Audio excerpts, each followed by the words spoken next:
Hey,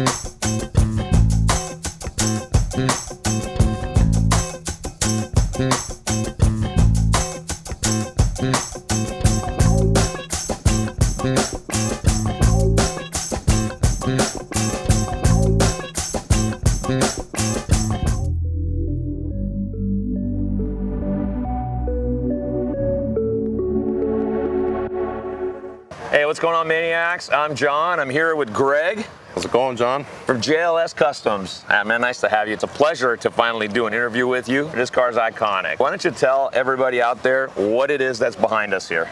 So we've got a 1957 Nash Metropolitan. It is not by any means a stock or, Nash that everybody has seen. This car is completely custom. Come to a car show here in Las Vegas every year called the Rat City Ruckus, and there's a group of builders that come out here like Steve Darnell, big names that, have these wild creative concepts and ideas. They were inspiring to me of like, hey, I've always been a gearhead. I've always been into cars. I've had muscle cars. I wanted something that was built. I wanted to build something with these hands and use that mind and just get creative. So I found this Nash in Santa Rosa, California, and it had been tucked away in the back of a barn. This man that I bought it from had like 3 or 4 of them, and he like autocrossed them. He converted them with like little Datsun engines and stuff like that. But this one hadn't been touched, and it just sat in the back of this barn for years. I made an offer, he accepted. I took the car, brought it down to my shop, and then the car sat there for probably about 6 months or so. So I want to stop you there because it sounds like this was a perfect candidate for a restoration back to a classic, right? Probably was. Still got a little paint and patina on it, but I've gotten out of that restoration. I've gotten myself to a point where I want to be unique. I want to be creative. I want to be different. And I've been inspired by some of the people out there. I wanted to inspire others. There's a lot of these cars out there. I think it's okay every once in a while to cut one up and do something cool with it. Absolutely, and you know enough about us too that we're right up there with you, because we're all about the, putting your own touch on it, doing what you want to do. So right. You definitely achieved that with this thing, man. Tell us a little bit more about the car. Really, all that's there is the shell. It is basically the shell of that car. It's got a full box tube chassis, a 2x3 tube chassis. It's got coilovers front and rear. It's a GM like 10-bolt rear end. This car was built from parts and pieces that I had laying around my house. It was built to be kind of rat rod-ish, cheap. I don't have a ton of money, but again, being creative, being unique, I had a bunch of parts, crazy ideas, blended all together, and this is what we came up with. Tell us about the motor and tell us about the little intake. The motor is just a small block Chevy. It's actually just a 305. It came out of an old Vet that I parted out and had sitting in the back corner of a shop, and it was like, well, might as well do something with it. Nobody uses a 305, but keep in mind, this car came stock with probably like 40 horsepower, right? Yeah. It weighs literally nothing, and now you put like 250, 300 horsepower in it. It's a little go-kart. I had tunnel ram and stuff like that laying around, dual carbs, and I'm like, I might as well just put this thing in there, make that engine pop out of the hood. And the dice, it came to me very last minute. The car was built. I was going to a swap meet, and I went to the swap meet purposely to look for intake air cleaners. And I got up there, walked around the swap meet for 2-3 hours, and I didn't find anything that stood out to me. So I was driving home, and I'm like, the car is going to Las Vegas for a car show. Vegas, dice, gambling, boom. It hit me. We got in the shop, just fabricated these things. The air filter element is like from a tractor inside of it. I built some boxes around it, made it work, and that is probably one of the biggest hits on this car. And then concept of it, it had this like cartoonish and Hot Wheels kind of look to it. And that's kind of what we were going for. We were just going for being, I don't want to say like the ego is out there, but you wanted to stand out in the crowd. You wanted to put this little cheaply built car that's just creative next to a Lamborghini and take all the attention off that Lamborghini and bring it to this little thing, basically. Yeah, man, absolutely. And I think the wheel and tire combo, with the two-tone paint on the car, I mean, it just really pulls it together. And it's very much like Hot Wheels-y looking, I mean, it really has that feel. It is. So why don't you tell us, because there's a little bit of a cool story there with the Hot Wheels stuff. It is. Hey, Ryan here with Maniacs Garage, here with Boxo Tools today. Loving these awesome moto boxes, man. You got a wrench with a tire spoon. Super cool stuff. Got your axle tools, metric sockets, metric Allens. You've got screwdrivers, a hammer. Got to have the tape measure for setting that sag, right? And you've got a great set of pliers, including safety wire pliers. Bottom bottom, you got a full set of end wrenches. Got to check your tire pressure. They also offer this awesome 5-drawer option with a huge drawer on the bottom to put all your own stuff. Comes with a couple extra goodies like a spoke wrench and an optional T-handle wrench. Cool stuff. Go check them out at Boxo USA. Enter Maniacs at the checkout for a discount. Let's get back to our show.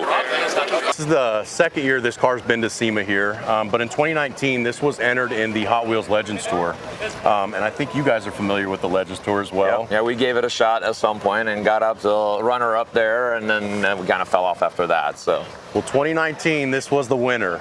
So in 2019 we were honored to actually get our own version, Hot Wheels version of this car. It's been sold worldwide. And let me tell you, that took this idea and concept to a whole nother level. One of the biggest things with me is I've got 2 little boys. They're 7 and 9 years old now. They were younger when I built the car back in 2017. But I'm very much, as a father, wanting to put kids into these cars. We all go to car shows that it's don't touch, stay back, stay away, do this. I built this car. We will put 100 people in this car and out of this car all day long, and if something breaks, I'm gonna fix it. I would rather give an experience to a little kid or a person that maybe wouldn't get that opportunity to sit in something, take a picture, and just kind of be, you know, like dream a little bit. We now have the Hot Wheels. I give the Hot Wheels out. I sign the Hot Wheels for the kids, and one of the things I always say on it is dream big, because that's what this was. This was a dream. I dreamed big, and kind of this car has taken me all over the place now. It's been a fun ride for sure. That's pretty amazing, and I think you are also doing some nonprofit stuff with it. We do. We are open to anything. At any point in time, if there's anything we can do with this car to get involved with children's hospitals or schools or things like that, we are all about it. I was actually just approached this morning on my Instagram with Dixie Tech, a technical college up in St. George, Utah. That's where we live now. They want me to come and bring the car and speak to the class and stuff like that, and I am all about that stuff. If we can take this little car that was a dream of mine and put it in front of a group of people and be an inspiration to them, I am all about it all day long. That's amazing, man. I mean, that's one of the things that we try to preach, you know, on our end here is that, you know, just to inspire people, you know, to get out, you know, get off the video games. The video game is cool, and actually this isn't a video game. This is in Forza Horizon, like 4, 5, 6, 7. I don't even know yet. And I don't mean to take away from the video game stuff because it's cool. It is. I've never even played my car in the video game. My kids have never played it. We're the type that's like, boys, you got the real thing. Go sit in the car, go take the car apart, take the tires off, take the wheels off.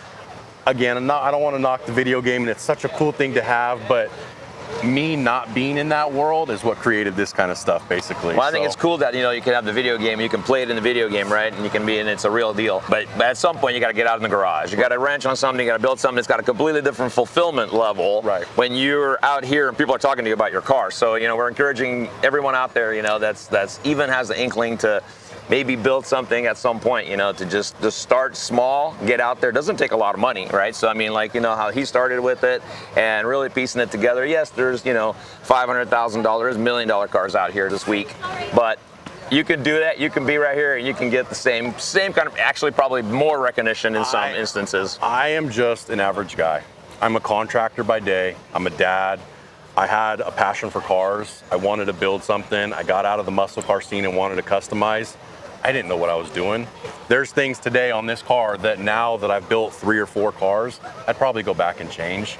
But that's the fun in it, is get off the couch, get in the garage, dream big, don't be scared, take a chance. I took a chance and look what happened. Exactly. Now, for, you know, reality hits at some point, right? And there's some challenges with this thing. What would you think it was like the most challenging part of the build itself? So, a funny story, we'll talk about the name a little bit and we'll censor it to some extent. But this car was built purpose intent for this Las Vegas car show. The car was built in like 4 months, 3-4 months. A buddy and myself, the 2 of us did it, really no help outside. And it was like 2 o'clock in the morning. The car show was the next day. We had to get on the road, load the thing up in the trailer to get down here to Vegas. And we fired it, started right up, put it in gear, and it wouldn't go anywhere. When the chassis was built, it had a cross member for the trans that was completely welded in. So this tranny now needed to get taken out, and the tranny cross member was welded in solid. We had it on a lift, but we're, budget. I didn't have a big tranny jack and all that. So 2 o'clock in the morning, I'm under this car, putting a transmission onto my chest and wiggling this thing in and out, and the transmission slipped off my chest. The tranny smacked my hand on the ground, and I was like, you little a-hole. Well, the car's a Nash. I said a-hole, and I meshed the two together and came up with Nashole. So that's pretty funny. It's kind of a little like, you know, funny, but like that's one of the first challenges that we had was I was building with used parts, not a lot of money. I put a bad tranny in it on accident. I didn't know.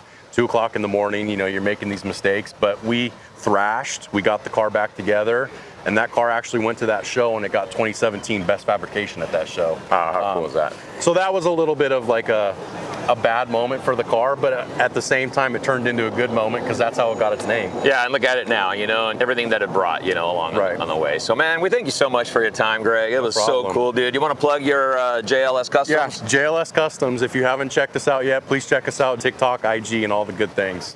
Yeah, very cool. Well, hey guys, thanks for watching another video with us, and we'll probably just see you guys in another one. Take it easy. Hey guys, thanks for watching this video. If you guys like to support our channel, go to our website at maniacsgarage.com. Check out the merch we have on there. Hats, t-shirts, decals, and more.